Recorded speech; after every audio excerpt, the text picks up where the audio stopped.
ভজননিগণ এবং ভক্তপ্রেমিক আমার পিতৃগণ, আপনারা সবাই কৃপার মূরতি। আপনাদের চরণ প্রান্তে এসে দাঁড়িয়েছি, একটু প্রভুর নাম দিয়ে নামীকে সেবা করব। লীলা পরিবেশনের মাধ্যমে আমার অনেক ভুল ত্রুটি হবে, নিজ সন্তানগানে ক্ষমা করে চরণে স্থান দেবেন। জয় শ্রী রাধারমন। একবার দুটি বাহু তুলে প্রাণ ভরে সবাই বলুন, নিতাই গৌর হরি ও।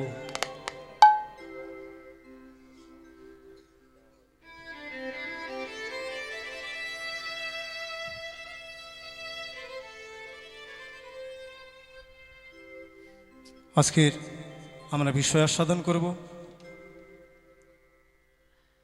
একটি গূঢ় বিষয়, যে বিষয়গুলি সচরাচর আমরা পরিবেশন করি না। কিন্তু দেখুন, বর্তমান কীর্তনের যা হাল এসে গেছে, যদি আমরা এইসব বিষয়গুলি আস্বাদন না করি, আস্তে আস্তে কীর্তনটা শেষই হয়ে যাবে। কলিযুগের ভগবান প্রেমের ঠাকুর গৌর হরি আমাদের জন্য যে কত কষ্ট করে গেছেন, বিশেষ করে চৈতন্য চরিতামৃতে অন্তলীলায় 14 অধ্যায় থেকে 19 অধ্যায় পর্যন্ত আপনারা যদি নয়ন রাখেন, মহাপ্রভুর যে গম্ভীরায় বিরহ উন্মাদ দশা, তার যে কত আর্তনাদ কৃষ্ণ দর্শনের জন্য, অনুভব করা যাবে যে প্রভু কত কষ্ট করেছে। 24 বছর বয়সে তিনি সন্ন্যাস ধর্ম গ্রহণ করেছেন। 6 বছর বিভিন্ন স্থানে তিনি ভ্রমণ করে নাম বিতরণ করেছেন।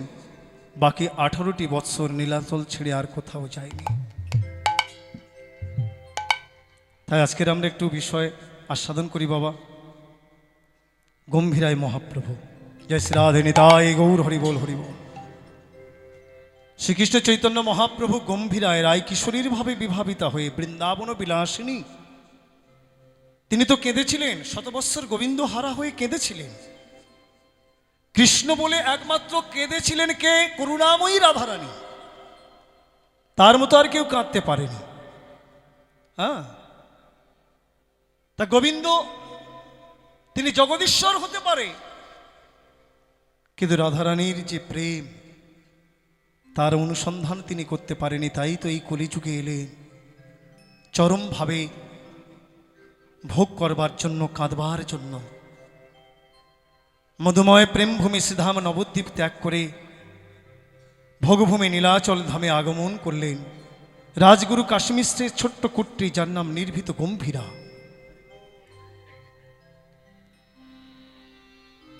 রাজা প্রতাপরুদ্র, তার পিতা পুরুষোত্তম দেব, তাদের গুরু রাজগুরু কাশীমিশ্র।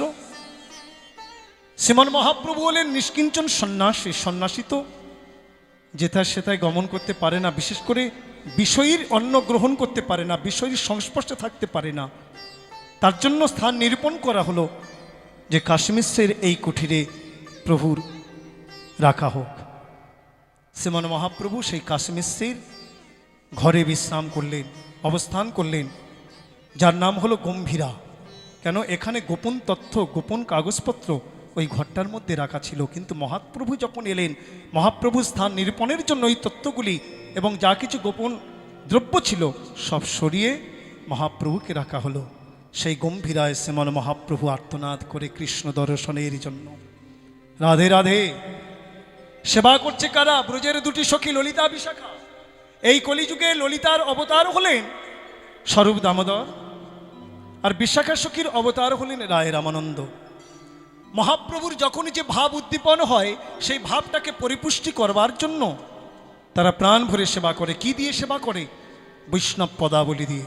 চণ্ডীদাস বিদ্যাপতি রায়ের নাটক গীতিকরণামৃত গীত গোবিন্দ। মহাপ্রভু রাত্র দিনে স্বরূপ রাম রায় শোনে গায়ে শুনিয়া পরম আনন্দ।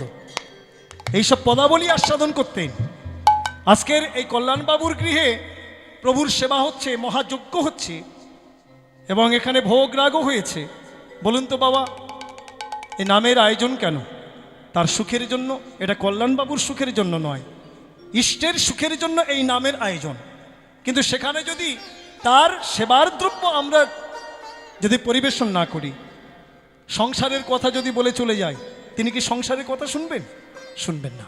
তার সেবার বস্তু হলো বৈষ্ণব পদাবলী,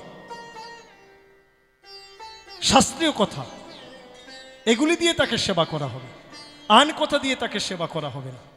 রাধে রাধে।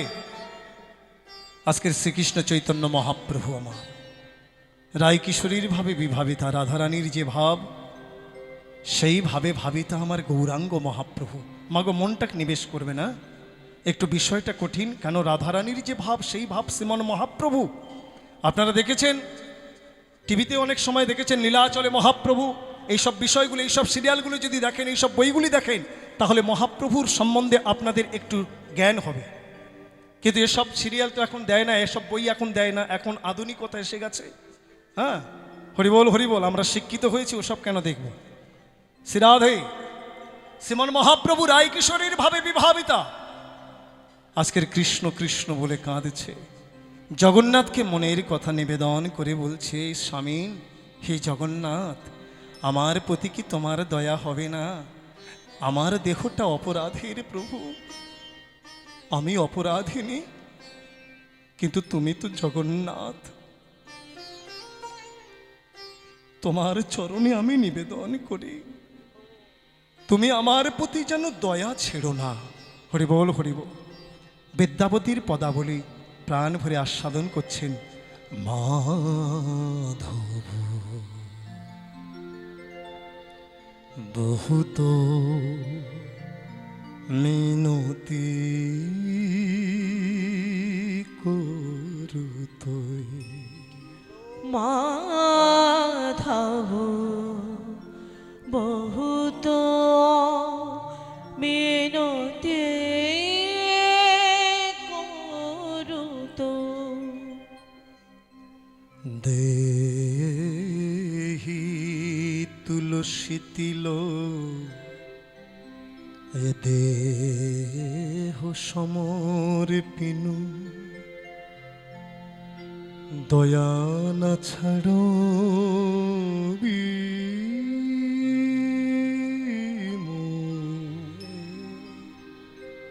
মাধব বহুত মিনতি করুতই। মাধব বহুত মিনতি করুত। হে মাধব, আমি জানি আমার দেহটা অপরাধের,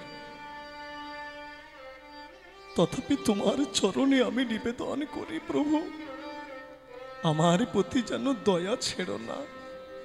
আমার এই দেহ তিল তুলসী দিয়ে তোমার চরণে নিবেদন করেছি। যদি বলো যে তোমার মধ্যে কি গুণ আছে, বলো যে তোমাকে আমি দয়া করব। দয়া করতে গেলে কোনো গুণ তো থাকা চাই। আমি যে তোমাকে দয়া করব, তোমার মধ্যে কি গুণ আছে বলো? তদুত্তরে বলি, গণহিতে দোষ গুণলেশ না পাবি,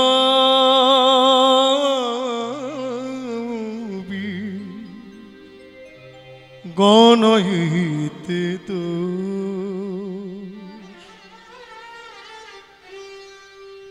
গুণলেশ না পাবি,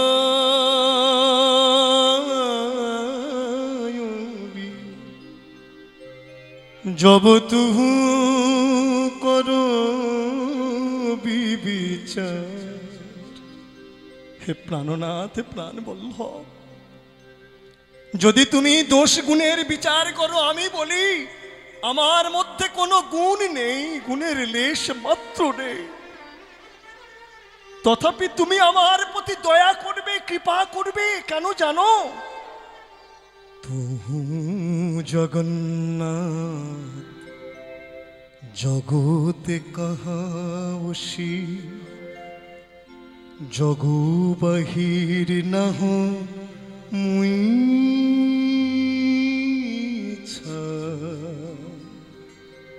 মাধব বহুত মিনতি করুত মাধব বহুত মিনতি করুত। হে জগন্নাথ, হে প্রাণনাথ, তুমি তো জগন্নাথ, এই জগতের নাথ তুমি। আমিও তোমার জগমাঝে আছি। যদি আমার দেহটা দোষের হয়, অপরাধের হয়, তথাপি তোমার কৃপা করতেই হবে। তুমি তো জগন্নাথ। তবে শুধু এ জন্মে নয়, যে কুলে সকুলে আমায় জন্ম দেও না কেন, আমি তোমার চরণে জানিয়ে রাখি, যেন তোমার ওই চরণে মতি থাকে। কি এ মানুষ পশু পাখিয়ে জন্মিয়ে, অথবা কীটি পতঙ্গ, করম বিপাক গতাগত পুন পুন, করম বিপাক গতাগত পুন পুন, মতি রহুতুয়া পর সঙ্গ। প্রভু, পক্ষীকুলে জন্ম দাও, পশুকুলে জন্ম দাও, ক্ষতি নাই, যেন তোমার ওই চরণে আমার মতি থাকে। পদকর্তা বিদ্যাপতি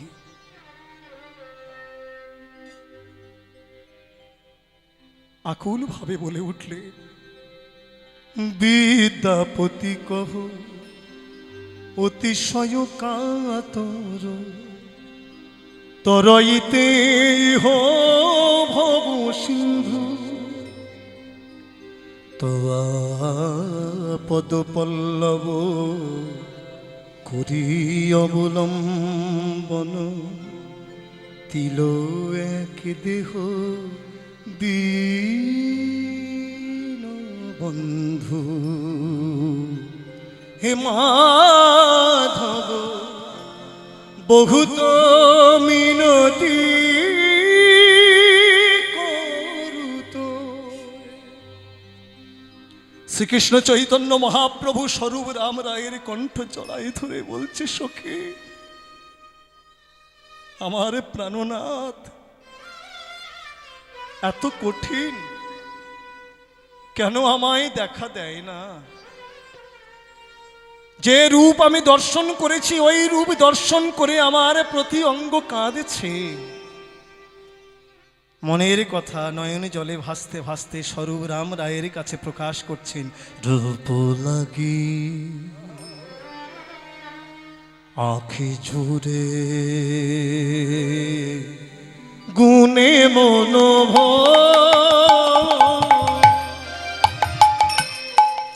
রূপ লাগি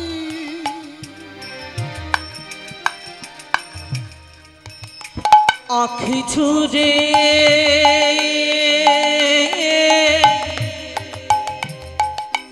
গুণে মনোভ, রূপ লাগি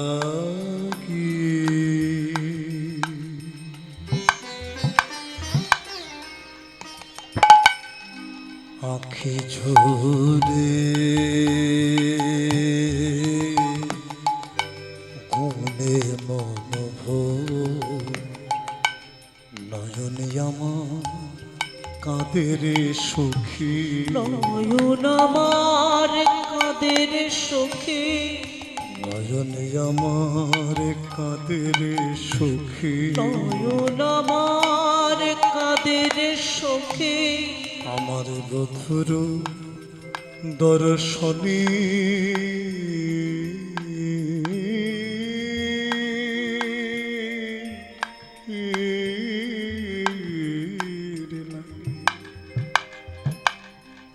নয়নে আমার কাদের সুখী, আমার বধুর দর্শনে লাগে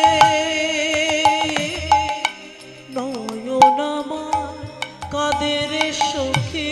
ললিতারে আমার প্রাণ বধুরূপ দর্শনের জন্য আমার নয়নে কাঁদছে। শুধু নয়নে কাঁদে না রে, আর কারা কাঁদছে জানিস?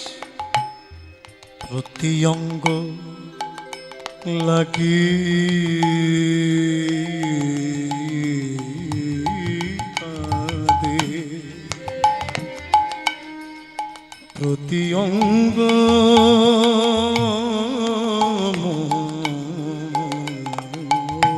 প্রতি অঙ্গ লাগে কাঁদে, প্রতি অঙ্গ বলি প্রতি অঙ্গ কাদের সখী, প্রতি অঙ্গ কাদের সখী। আমার প্রাণে বধূ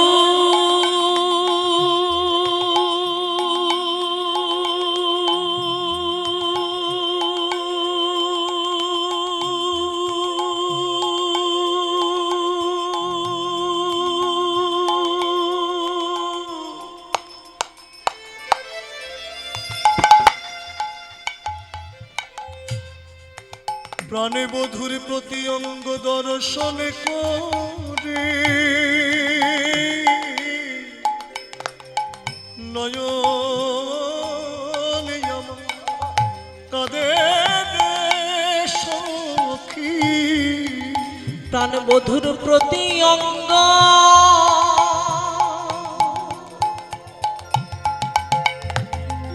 দর্শন করে ওই নয়ন আমার কাদের সখী। প্রতি অঙ্গ লাগি কাঁদে, প্রতি অঙ্গ মোর কারা কাঁদছে জানিস? হিয়ারো পরশ লাগি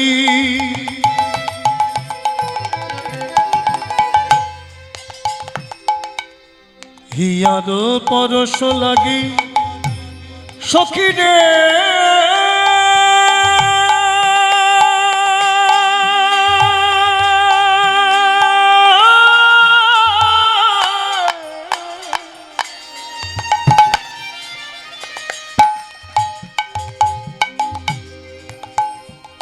আমার প্রাণ বধুর হিয়া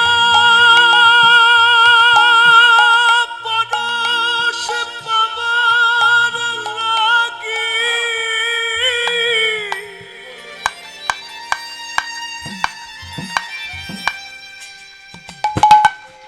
তাই আমার হিয়া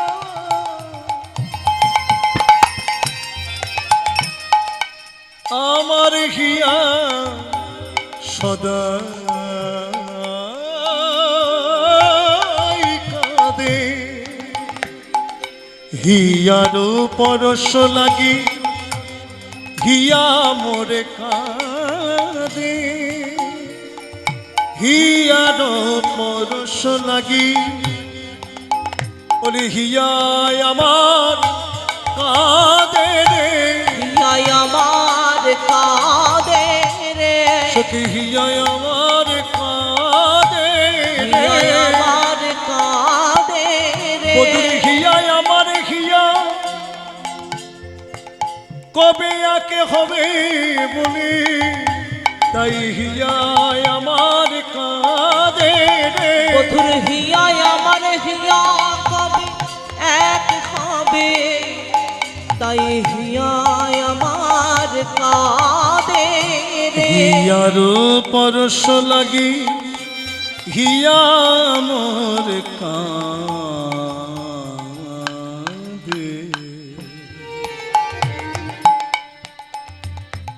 পরাণ প্রীতি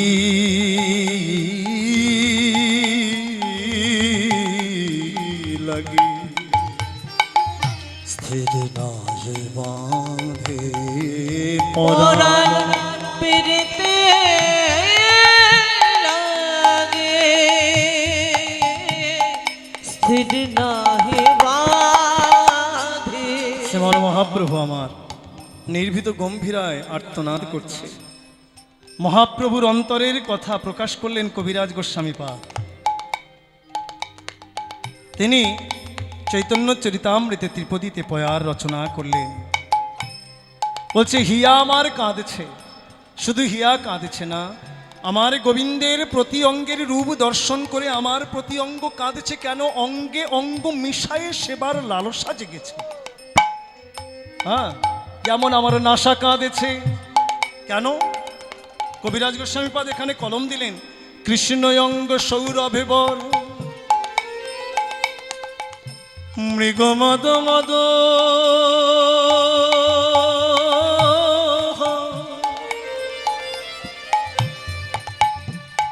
ওই নীলতে পলের হরে গর্ভধন জগত নারীর নাশা, তার ভিতরে করে বাসা ওই নারীগণের করে আকর্ষণ। সখীরে আমার প্রাণে বধূ অঙ্গের কান্তি কেমন জানি, নীলতে বলের গর্ব হরণকারী কান্তি। নীলোৎপল বলতে পদ্ম, নীল পদ্ম। নীল পদ্ম যখন প্রস্ফুটিত হয় তার যে শোভা, তার যে সৌন্দর্য, সেই সৌন্দর্য আমার বধূর অঙ্গের কান্তির কাছেও পরাজিত। আবার সেই অঙ্গ গন্ধ কস্তুরী কর্পূরের গন্ধ হরণকারী। যখনই আমার নাসায় প্রবেশ করে সখীরে ওই গন্ধ পাবার লাগি আমি উন্মাদিনীর ন্যায় খুঁজে বেড়াই। তাই আমার নাসা সদাই কাঁদে ওই গন্ধ পাবার লাগি। আরো বলি শোন, বলি কৃষ্ণের অধরামৃত সখী আমার অধর কাঁদছে। কেন কাঁদছে? কৃষ্ণের ওই অধরামৃত তাহাতে কর্পূর মন্দ স্মিত সমাধুর্য হরে নারীর মন গো, সমাধুর্য হরে নারীর মন অন্যত্র ছাড়া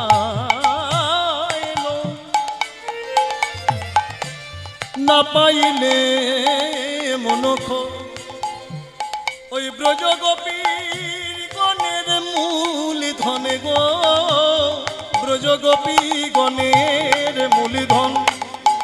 সখীরে আমার অধরে কাঁদেছে কর্পূর বাসিত, আমার প্রাণে বধুরী অধরামৃত পাবার লালসায়। আমার নাসা কাঁদছে ওই অঙ্গের সৌরভের লাগি, আমার নয়নে কাঁদে ওই মাধুর্য দর্শনের লাগি। আরো বলি শোনো, আমার এই হিয়া কাঁদছে কেন জানো? আমার এই হৃদয়ে বড় জ্বালার উদয় হয়েছে। কৃষ্ণ অঙ্গ সুশীতল কি কহিব তাহার বল, কৃষ্ণ অঙ্গ সুশীতল কি কহিব তাহার বল। ছটায় জিনে কঠিন দূষিতল রে সখী ছটায় জেনে কোটে দোষিতা সখী রে আমার প্রাণ গোবিন্দের অঙ্গের শীতলতার কাছে কোটি কোটি চন্দ্রের শীতলতা, চন্দনের শীতলতা, কর্পূরের শীতলতায় পরাজিত। যদি একেবারে ওই শীতলে অঙ্গ আমার হিয়ায় পেতাম, তবে কি হতো জানো? আমার সকলে জ্বালা জুড়াইত, আমার সকলে জ্বালা জুড়ায়ে তো, আমার সকলে জ্বালা জুড়াইত, আমার সকল জ্বালা জুড়াই তো। যদি শীতলে অঙ্গ পরশ পেতাম সকলে জ্বালা জুড়াইত, যদি শীতল অঙ্গ পরশ পেতাম সকল জ্বালা জুড়াই তো। এত কহি গৌর হরি এবার দুজনার কণ্ঠে ধরি, এত কহি গৌর হরি দুজনার কণ্ঠে ধরি। কহে শুনো স্বরূপ রাম রায়, কহে শুনো স্বরূপ স্বরূপ রাম রায়। কাহা করো কাহা যা,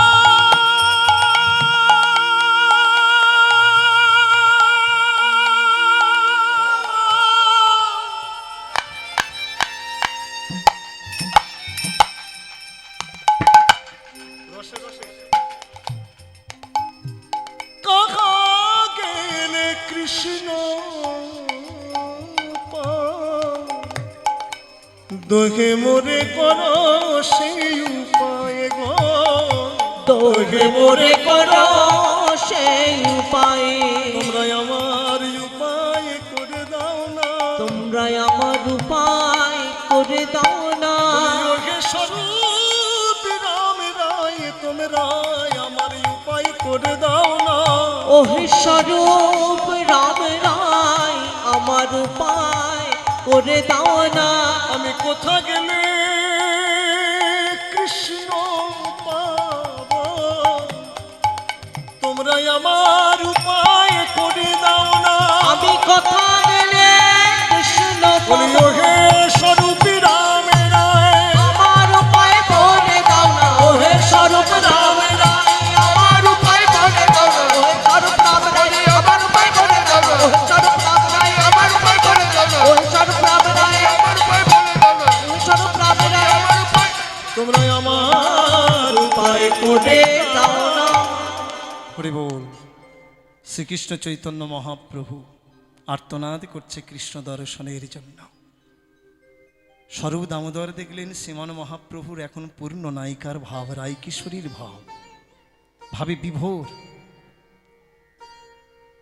আরো যাতে ভাবটা পরিপুষ্টি হয়, গাঢ় হয়, কর্ণের কাছে বদন দিয়ে ধীরে ধীরে মধুর সুরে বললেন, ওগো রাধে, তুমি যাবে তোমার বধূর কাছে?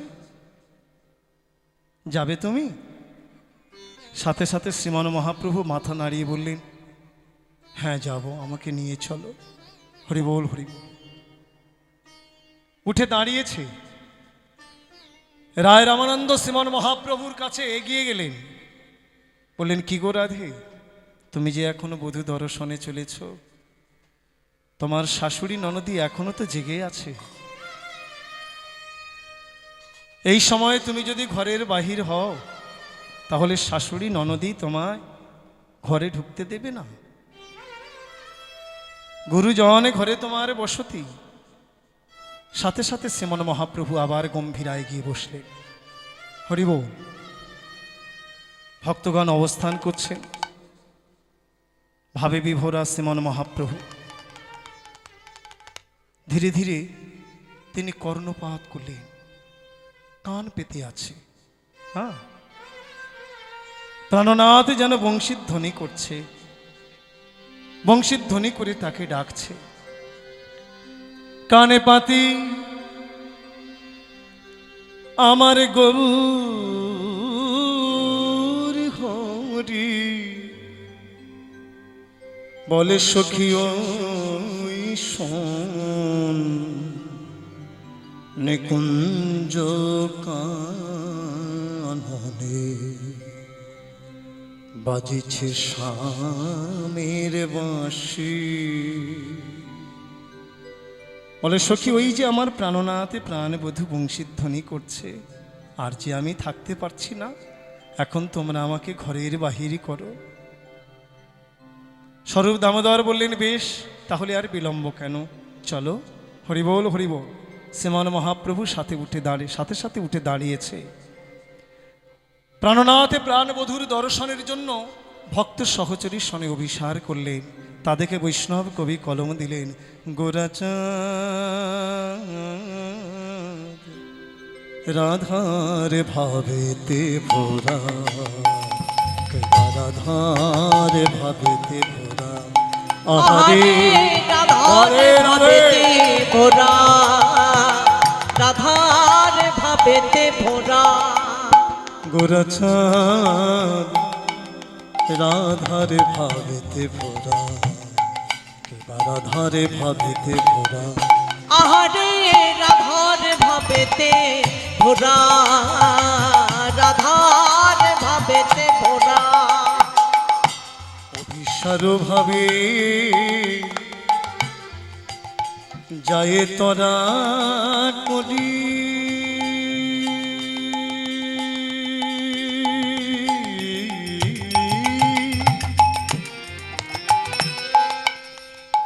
চলে যাই গো,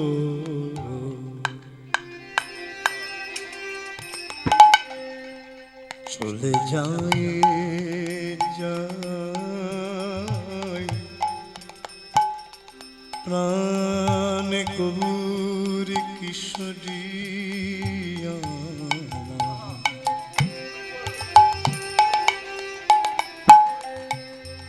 বধূ দর্শনের লাগি রায় কিশোরীর ভাবে বিভোর হয়ে,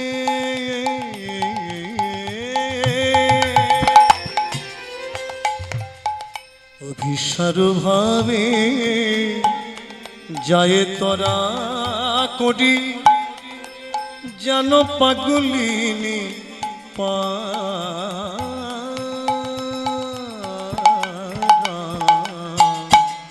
গোরাচাঁদ রাধার ভাবেতে ভোরা, গোরাধার ভাবেতে ভোরা, আহারে রাধার ভাবেতে ভোরা, রাধার ভাবেতে ভোরা। এদিকি ওদিকি চৌদিকি নেহারে,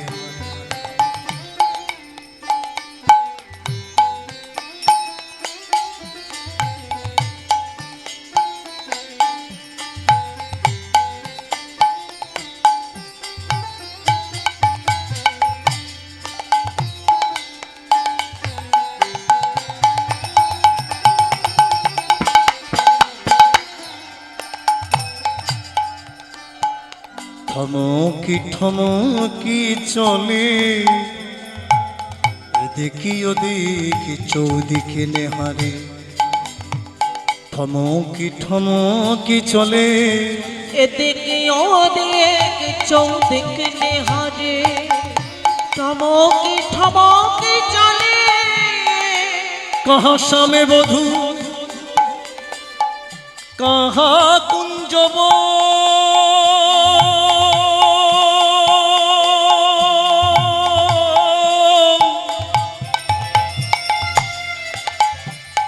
কাহা সামে বধূ কাহা কুঞ্জ, রহিয়া রহিয়া বলে,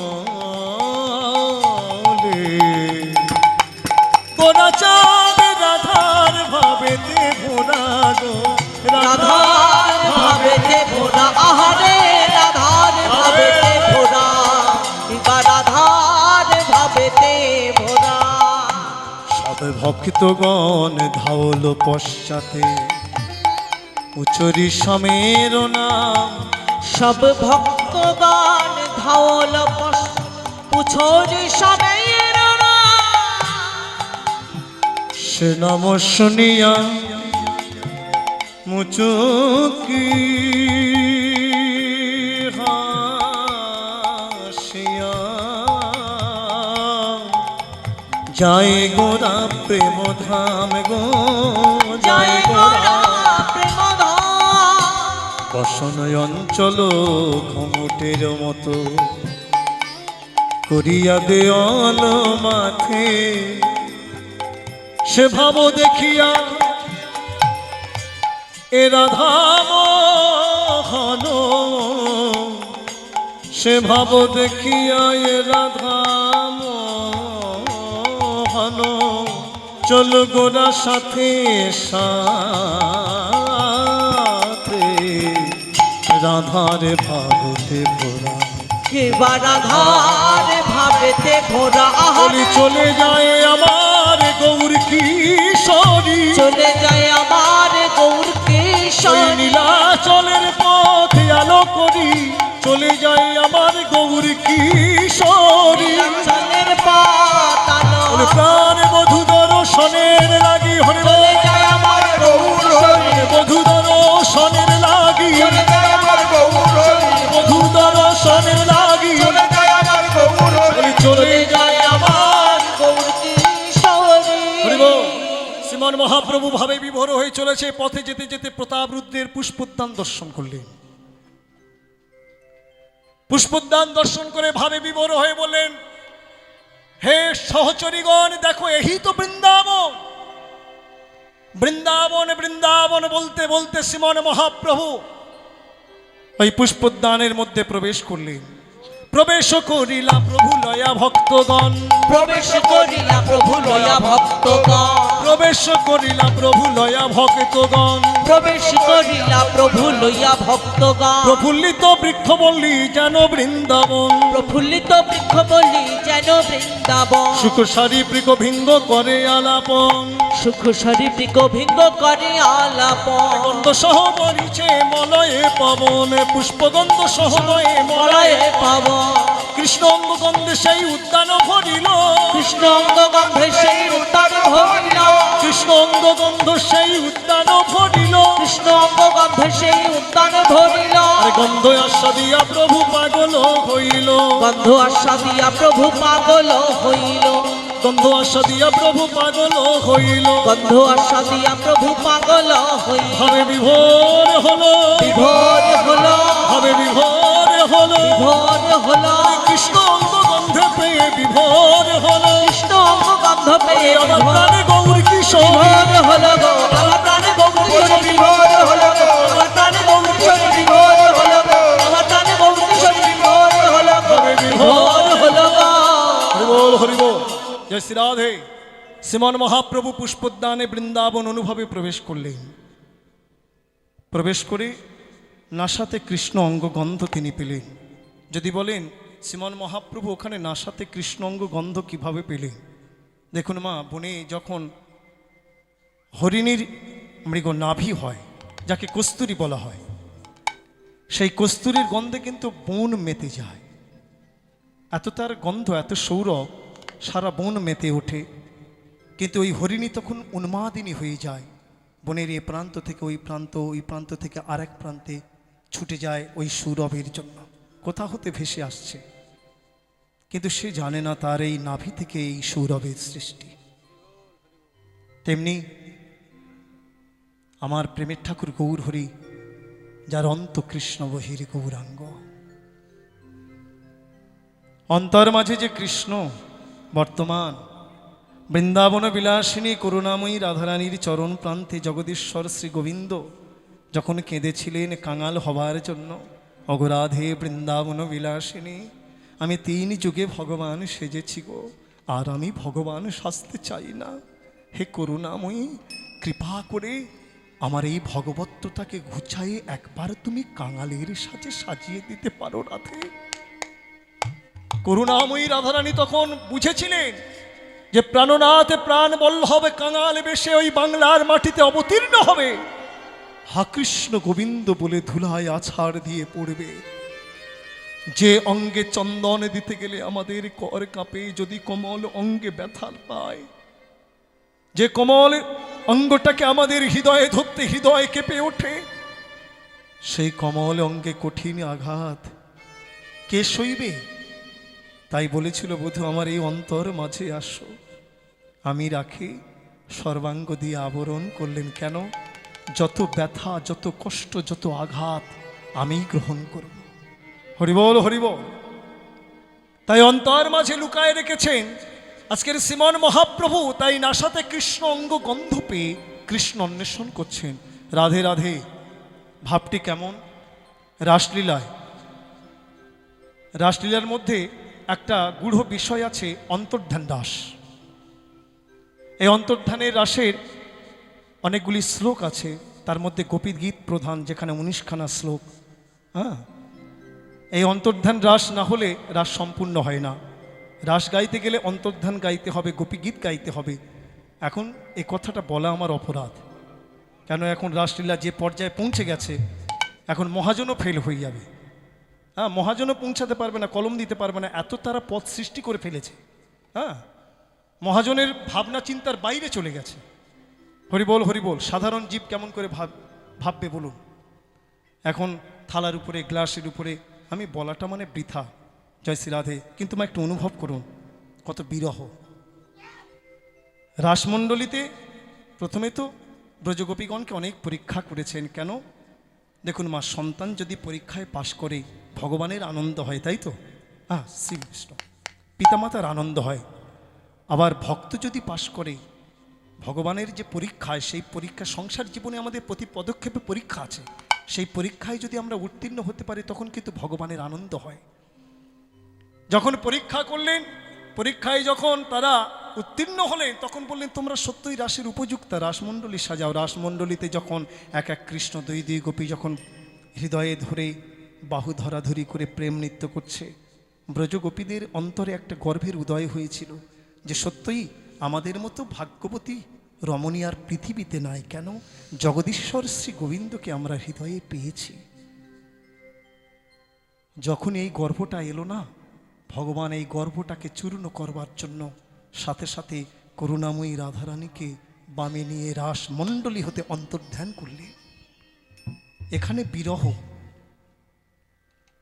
কৃষ্ণহারা হয়ে ব্রজগোপীর যে দশা হয়েছিল, বৃক্ষকে বুকের মাঝে জড়িয়ে ধরে কেঁদে বলেছিলেন।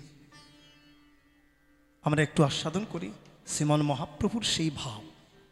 আজকের নাসাতে যখন কৃষ্ণ অঙ্গ গন্ধ পেয়েছে, ওই বনের মাঝে তিনি বৃক্ষকে বুকে জড়িয়ে ধরে রাস অন্তর্ধানের শ্লোক এক একটা উচ্চারণ করছেন আর কৃষ্ণ অন্বেষণ করছে। বৃক্ষকে বুকে জড়িয়ে ধরে কেঁদে বলছে, চ্যুত পিয়াল পনশাসন কবিদার জম্বু অর্ক বিল্ল বকুলাম্র কদম্বনিক জয়ন্নে পরার্থ ভাবকা যমুনা উপকূলা সংসন্ত কৃষ্ণ পদবিঙে রহিতাত্মনাঙ্গন। হে চ্যুত, হে পিয়াল, হে রসাল, হে অসন, হে কবিদার, হে জম্বু, হে অর্ক, হে বিল্ল, হে বকুল, হে আম্র, হে কদম্ব, হে নিপ, হে যমুনা তীরের অন্যান্য তরুগণ, পর উপকারের জন্য তোমাদের জন্ম।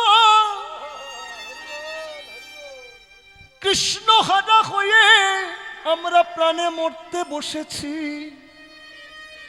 কৃপা করে বলে দাও প্রাণে বধূ কোনে পথে গেছে। আমরা প্রাণে বধূকে অন্বেষণ করেছি।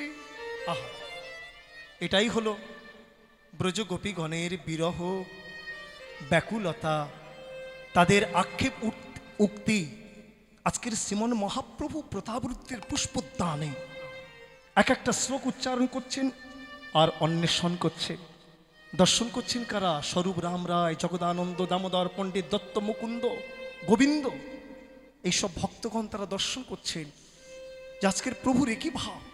আহা, এই রাসের অন্তর্ধান রাসের শ্লোকগুলি তারা পাঠ করেছিলেন, কিন্তু সেই শ্লোক উক্ত বিষয়গুলি আজকের যেন সাক্ষাৎ দর্শন করছে। প্রতি বৃক্ষকে জড়িয়ে ধরে শ্রীমন মহাপ্রভু কেঁদে কেঁদে বলছে, বলি তোরাই তো দেখেছিস রে, তোরাই তো দেখেছিস রে, তোরা কৃপা করে আমায় বলে দে রে, তোরাই তো দেখেছিস রে, তোরা কৃপা করে আমায় বলে দে রে, প্রাণে বধূ কোন পথে গেছে, তোরাই তো দেখেছিস রে। বৃক্ষের কাছে কোনো উত্তর পায়নি ব্রজগোপীগণ, তারা বৃক্ষের কাছে উত্তর পায়নি। শ্রীমন মহাপ্রভু আজকের সেই ভাবে তো ভাবিতা, হরিবল হরিবল। তাই এগিয়ে গেলেন, সম্মুখে দেখলেন তুলসী মৃদুমন্দ দুলিছে, তাই করজোড়ে তুলসীকে লক্ষ্য করে বলছে, কচ্চিৎ তুলসী কল্যাণে গোবিন্দ চরণ প্রিয়ে, সহতালি কুলৈর বিভ্রদৃষ্টস্তে অতি প্রিয় ও অচ্যুত। হে তুলসী হে কল্যাণী হে গোবিন্দ চরণ প্রিয়, মধুপানে মত্ত ভ্রমর গণের সহিত তোমার সেই প্রিয় অচ্যুত ভগবান, বলো বলো তোমাকে চরণে ধারণ করে কি গমন করেছে, কোন পথে গেছে কৃপা করে আমায় বলো। ধীরে ধীরে বলছে, এসব পুরুষ জাতি কৃষ্ণ সখার সমান।